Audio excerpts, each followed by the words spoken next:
বিএলওর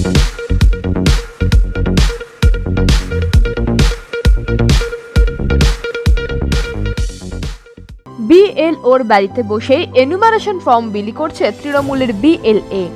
বসিরহাটের ভারত বাংলাদেশ সীমান্তের গাছা আখারপুর গ্রাম পঞ্চায়েতের 30 নম্বর সংসদের ঘটনা। ওই বুথে বিএলও ডালিয়া মমতাজের বাড়ির বারান্দায় বসে ওই বুথের এনুমারেশন ফর্ম বিলি করছেন তৃণমূল বিএলএ।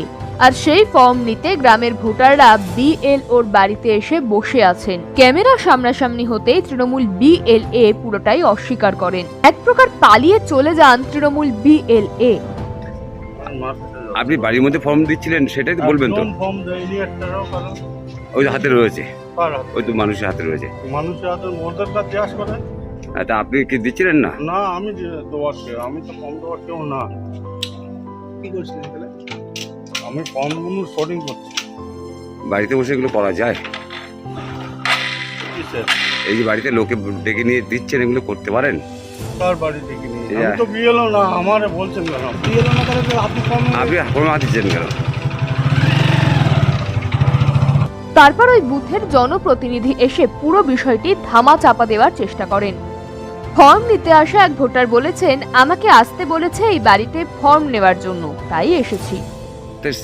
আমি ফর্ম নিচ্ছি। কি ফর্ম? ওই এসআই ফর্ম। SI form? কাদের বাড়ি এটা? এটা হচ্ছে ডালিয়ার বাড়ি। ইনি কে? ইনি হচ্ছে স্কুলের খিচুড়ি স্কুলের দিদিমণি। দিদিমণি। ইনি ফর্ম দিচ্ছেন বাড়িতে বসে? হ্যাঁ। বাড়িতে আসতে বলেছে? বাড়িতে আসতে বলেছে, একা মানুষ বেরোতে পারে না। আচ্ছা, তার বাড়ির কাছের মানুষ আমি আসছি। আপনার বাড়ি কোথায়? আমার বাড়ির পাশে। কার্যত নির্বাচন কমিশনকে বুড়ো আঙুল দেখিয়ে সীমান্তবর্তী এলাকাগুলিতে এইভাবে চলছে এসআইআর এর কাজ। বিষয় সম্পর্কে বিএলও ডালিয়া মমতাজ বললেন, আমি ভীষণ অসুস্থ মানুষ, তা সত্ত্বেও আমায় দায়িত্ব দেওয়া হয়েছে এই বুথের, তাই আমি যতটা সম্ভব পারছি বাড়িতে বাড়িতে গিয়ে বিলি করছি।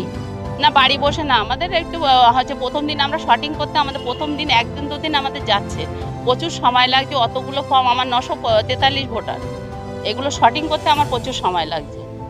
ঠিক আছে, যার ফলে আমার একটু বাড়ি থেকে গুছিয়ে, আর আমার তো রিসেন্ট আমার হাজব্যান্ড মারা গেছে, আমার বাড়িতে আমার ছেলেও থাকছে না, ওর দোকান নিয়ে ব্যস্ত, আমি একা, আমার খুব অসুবিধা হচ্ছে। আর তাছাড়া আমি শারীরিক অসুস্থ, আমার এই কলার বোনটা ভাঙা আছে, আমি বেশি ক্যারি করতে পারবো না, বুঝলেন? আমি অল্প অল্প করে ক্যারি করে আমি ডিস্ট্রিবিউট করবো। হ্যাঁ, আমি অসুস্থ, আমি ওষুধও খাই, আমার প্রচুর ওষুধ খেতে হয়। আমি রিসেন্ট আমার অ্যাক্সিডেন্ট হয়ে গেছে, বুঝলেন? আমি এখনো পুরোপুরি সুস্থ হতে পারিনি, যার ফলে আমি শারীরিক অসুস্থতার জন্য আমি ওগুলো আমি ম্যানেজ করে ক্যারি করার চেষ্টা করছি, যাতে আমি অল্প অল্প করে ডিস্ট্রিবিউট করতে পারি।